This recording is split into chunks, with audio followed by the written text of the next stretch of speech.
Welcome back to Dan the Democrat. We're here with another episode of Redistricting Wars. Today we'll be covering the Mississippi State Supreme Court. So, a little bit of background on the state of Mississippi. They have three state Supreme Court districts.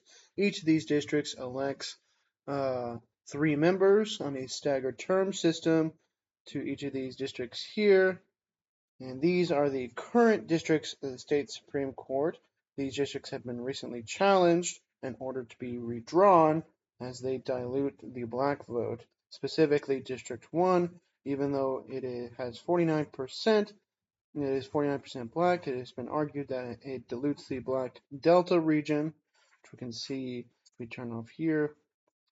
See, predominantly in the western part of the state, kind of cracks that down the middle there. So these districts have been ordered to be redrawn. And we can see here that there are three districts overall. We have a 49% black district here in the middle, and this district has not been black enough in order to elect the plaintiff's candidate of choice. These last were edited in 1980. So if we turn on the 1990 population race real quick here, we can see that, at the time of drawing, this district is actually wider. So it's gotten a little bit blacker overall, but overall not black enough for black voters to select their vote choice. So I have authored a potential fix to this map, which I will display here. So here is my proposal to fix this map. As we can see here, mine is almost 55% black in my first district here, including almost all of the western Delta region. It's arguable whether or not this county up here is considered a part of the Delta region. I believe that's DeSoto. But if we can see here, almost all the western black communities here are included in the first district.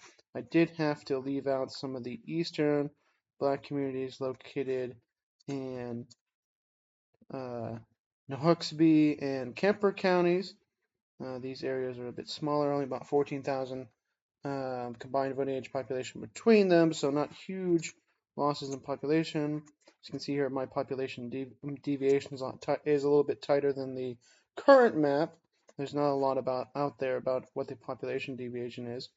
But essentially, when you go to Mississippi, there is incredible vote polarization, right? So here we have, if we take a look at just District 1, here we have District 1, right? The green is where you have majority black precincts. The white is where you have, the blue is where you have majority white precincts. Take a look at some of those green precincts there. If we turn on the partisanship, 2024 partisanship, I mean, it's almost 1-to-1 in where you have majority black areas. They vote almost 1-to-1. Like we have this precinct right here. It's 91% black, voting age population, and what do you know?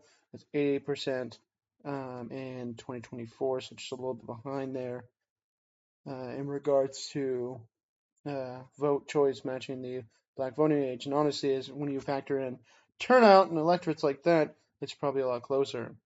So here we have a district that will likely match the voting choice of its black populace. And the question that I've sometimes gotten when talking about redistricting, especially when it comes to the Voting Rights Act, is why does this matter? And so this, the Voting Rights Act clearly stipulates that descriptive representation, especially on the basis of race, is something that is a key part of the American democracy. So here we have, we must draw districts, whether they be state Supreme Court, whether they be state Senate, or congressional.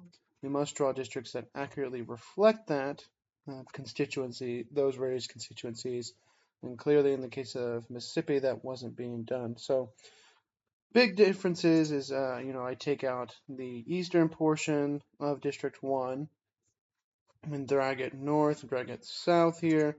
You can see if you turn back to our race distribution here real quick, turn off our highlight feature. Really, if you're taking in these counties here, especially since it takes in the, this is, I believe, Rankin County right here. those areas, again, as we talked in our Alabama video, bleach out the black vote in a lot of ways. Especially, you have over here near Philadelphia. Those counties are much more populous than these two over here, so they had a lot more white voters proportionally.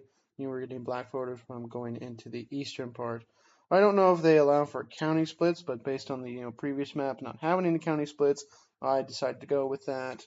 Decided to refuse from any county splits in this map. Though certainly remains to be seen if that would be allowed. I don't think it would be.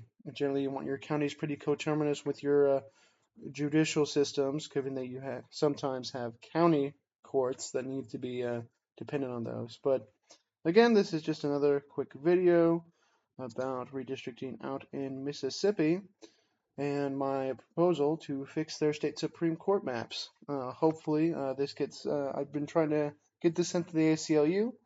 I would love for them to hear me out and get this map submitted because I do believe it would be very helpful to them. But thank you for tuning in. We've got more redistricting awards videos coming down the pipe. Thank you very much, and we'll catch you next time. Goodbye.